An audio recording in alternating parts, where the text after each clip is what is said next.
Зохиолч Тогтох баярын хонгор зул. Ээжээ.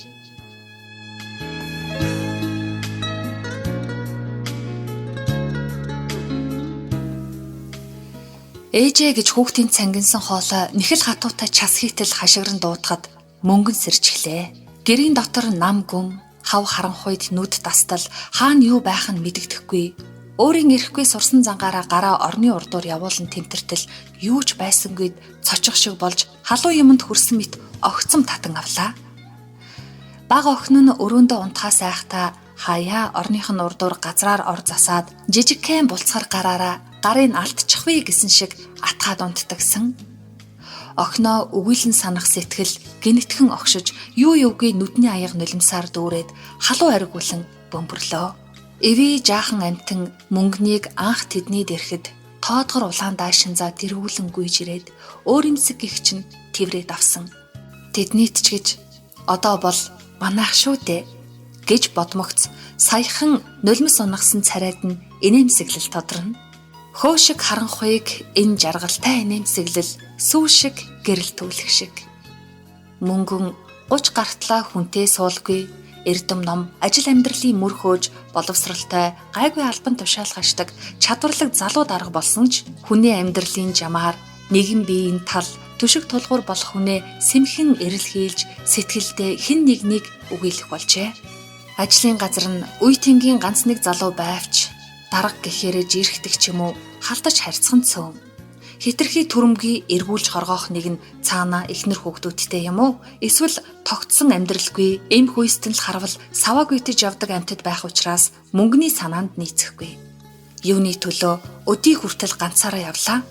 Насаараа амьдрах хүнээ сайн бодож сонгоно гэж дотроо гарын 13-нд багтахгүй олон шалгуур тавьж явсан ихэмсэг эр хүний харц ундахгүй байхын аргагүй сайхан бүсгүй.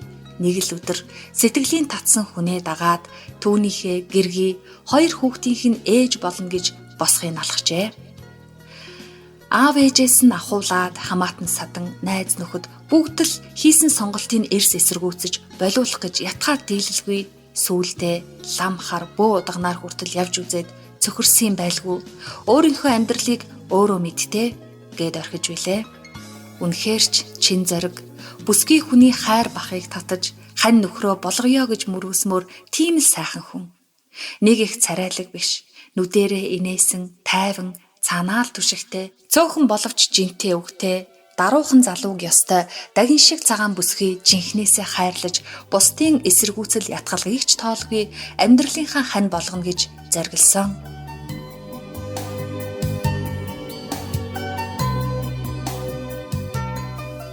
Бич хоёр дагуултай хүн шүү дээ гэж зовнингуй хэлээд тухайг өндөрлөхөд мөнгөн. Энэ хүн л дэргэд минь байвал хайраараа юу ч даваад гарах юм шиг санагдсан. Өдий хүртэл ямар ч бэрхшээлийг уйхгүй, шийдэмгүй, цөхрөлтгүй зангаараа даваад ирсэн болохоор энэ удаач мөн тэгнэ л гэж бодсон. Гэвч энэ бүхэн сансан шиг амар хялбар байсангүй. Чин зоригийн том охин инхмаа 10-тай, баг нь инхүүлээ 3-тай. Эхнэр нь багыгаа төрүүлчгээд удалгүй тэнгэр тальсан гинэ. Мөнгөнийг тэдний данх орж ирэхэд инхмаагийн дайсгэнсэн, өшрөгсөн, төдий насны хүүхдэд баймгүй хэрсүү харц айлгах шиг болж үг хэлээгүй ч манайхаас яв гэж тушаах шиг санагдсан. Харин инхүүлээ ёстой хайр хүрм. Ирэх хонгор зангаараа тэврэн авч инхрээл нь дотносоход мөнгөний сэтгэл уярч жаахан амтнд сайн ээж нь байхсан гэж бодсон юм. Анхандаа ээж нь гэдэг үг аманд нь нэвлэхгүй зовоож инхмааг хатуурхан өшөрхөж элдв аяг гарган хийсэн хоолыг хүртэл идэхгүй асахад нөхөртөө мэдэгдэхгүй өрөөндөө сэмхэн уйлж яах гэж ингэж үйлээ идлэх сонголт хийвтэй гэж харамсах үеч байсан. Энхүүлээ ээжтэй болсондоо баярлаж мөнгөнийг гаравч оровч салахгүй хормоодж байхад инхмаа түүнтэй нэг ч үг дуурахгүй дайсгэнсэн хүйтэн харьцаага хадгалсаар. Чин зориг энэ байдлыг гадарлавч яах учраа сайн болохгүй. Эхнэрээ өмгөөлж охиноо гомдоох үгүй бол хүслийн дагуулах аль альнийг хийж чадахгүй. Өөрийн гээд өчнөө золиос гаргаад ирсэн ханаа өрөвдөн хийл дотроо шанална. Хоног өдрүүд анзаарахын аргагүй хурдан өнгөрч Мөнгөн ч анх ирсэн үеэ бодоход жинхэнэ ээж хүний янзтай болж өмнө нь ганцхан өөртөө зориулдаг байсан анхаарал халамжаа өөр 3 хүний төлөө тавьж гэргий хүний завгүй амьдралын хэмнэлд хэдийнэ дасжээ. Гэтэл нэг өдөр хэрэг мандаж удаан хадгалсан хорсол дэлбэрлээ.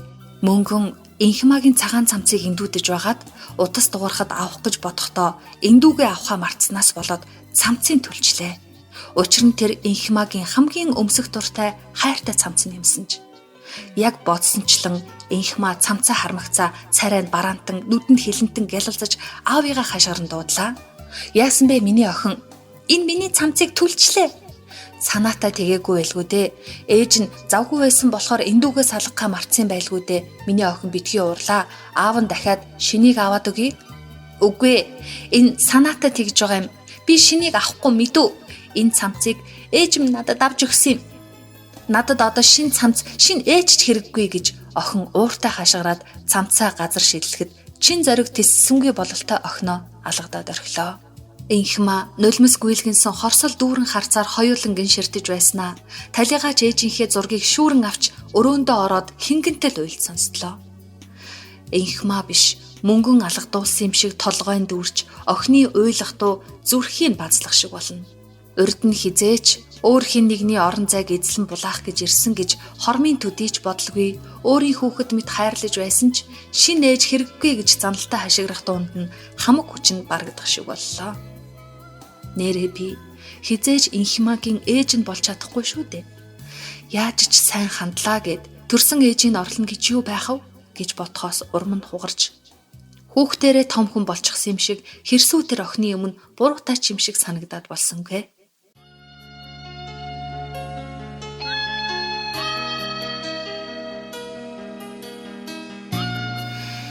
Чин зориг бодлогогүй алхам хийсэндээ гимшиж охиноо яаж жаргадах гээд болсонгүй. Инхма хоол ундааж идэхэ байж мөнгөнийг зэвэр өгсөн харцаараа түлхэх мэт ширтэж түүнтэй чимээгүй сөргөөцөлдөн уйсгэлэн зарлжээ. Өөрийн гэж бодсон гэртээ хүний мэт адлагдаж өрөөл бусдын зовлонгийн шалтгаан болж байгаа өр зөөлөн бүсгүйд дааж давшгүй гим юм шиг бодогдож сэтгэлдээ шаналх боллоо. Саяхан халуун дулаан байсан гэрийн уур амьсгал хурж инхүүлээ хүртэл ямар нэгэн болохоо байсныг мэдсэн юм шиг цовоо цойлгон инээхэ болжээ. Чин зоргийн талигч эхнэрийн зураг димидээ чи явсан нь дээр гих шиг инээмсэглэн ширтэнэ. Мөнгөн гэрээсээ гараад алхаж явна. Нэг хоромж гэсэн нуруундаа үүрсэн их ачаагаа газар авч тавиад нуруу тэнгэр сэтгэл уужуу тайван баймаар байна. Багын найз туулан амралтанд явж салхинд гараач гэж дуудсныг хэлэхүү дуун дээр зөвшөөрч тэрэлчийг зүглэн хөдлөлөө. Нөхөртөө инглээ гэдгээч хэлсэнгүй. Цээжинд хурсан гомдол цөхрөл бачуурлаа тайлах гэсэндээ эсвэл нөхөртөө ч юм уу үгүй бол хувь заяандаа тунирхсандаа утсаа салгаад тэр чигээрээ таг алга болж байгаа нь ганц өдөрч гисэн хүн шиг инээж хөхөрч гэр бүл хүүхэд гэж санаа зовлгүй дураараа бай гэсэн ч нэг л болсонгүй. Ууж идэж урдны явдлаа дурсаж байхдаа санаанд нь ороогүйч шүн дунд гинэтгэн зүүдэнд нь инхүүлээ ээжээ гэж дуудахад сэрчглээ. Охинд минь ямар нэг юм болоогүй байгаа гэж санаа зовоод буцаж унтчих чадсангүй баахан эргэж өргөлөө. Ер нь ингэж тарчилж байхаар хармаарч санагдаад ядаж байхад утасны сүлжээ байхгүй газар учраас холбоо барих санаа байвч сачи хөрөхгүй. Мөнгөн тарчилсаар арай гэж үүр цайлгаж гэгээ орвоогүй юу туулыг сэрэн хотын зүг яран хөдлөлөө. Хэдэн километр яваад утасны сүлжээ ороод ирлээ. Хаана байна? Хизээ ирэх вэ гэсэн нөхрийнх нь мессежүүд ар араасаа цуврна. Гэтэл хамгийн сүүлд нь ээжээ намайг уучлаарай гэсэн инхмагийн дугаараас ирсэн мессеж байхын тэр ээжээ гэсэн үгийг уншмагц мөнгөний хоолой зангиран бөө юм тэгэлж гисэн юм шиг болж хорж болдоггүй нулимс нь урслаа. Цээжийн дарж байсан бул хар чулууг аваад хайчих шиг болж машин хүртэл удаан яваад байх шиг санагдан бошуухан гэртээ харихаар яаран дэндэлсэн. Гэрийнхээ үүдээр ормогц инхүүлээ ээжээ гэсээр тоодойтол гүйж ирээд тэврүүллээ. Охиных нь халуун илч биеийн төөнөж хайрыг мэдрүүлэх шиг. Охиноо тэврээд нэг их хол удаан яваад ирсэн хүн шиг нулимсаа сэмхэн тослуулан баахан тэвэрч зогслоо. Чи минь хилээд явахгүй яав да. Ингээд л явчлаа гэж айлаа гэх чин зориг нойргүй хонож улаасан нүдэрэ гимших мэт зөөлөн ширтэнэ. Мөнгөн тэднийг орхиод Инхмагийн өрөөний хаалган дээр ирж аяархан тогшвол охин нээж өгөөд ичих мэт ширээн дээрээ буруу харан сууж дасгалаа хийх дүр үзүүллээ. Мөнгөн ард нь очоод толгойг нь нэлбэж ээж нь цамцын санаатаа түлээг юм шүү, уучлаарай гэвэл Инхма мөрөн чичирхийлэн чимээгүй сууж байснаа гинт тэргэн мөнгөнийг тэврээд зүрхэртэл уйллаа. Миний буруу, та дахиад битгий яваарай гэж уйлан өгүүлэх охиноо харагдах гэж мөнгөн өөрөө хамтдаа уйлсаар. Хэн хэнийх нь халуун нулимс их хүрийн холбоог гагнан нэгтгэх шиг.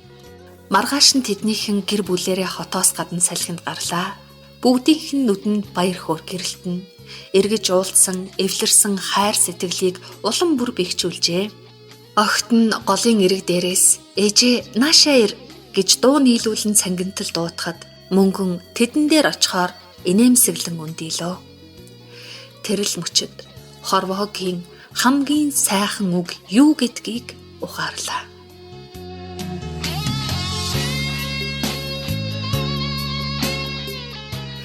Ээж гэж дуудуулах энэ хорвоогийн хамгийн эрхэм жаргалажээ.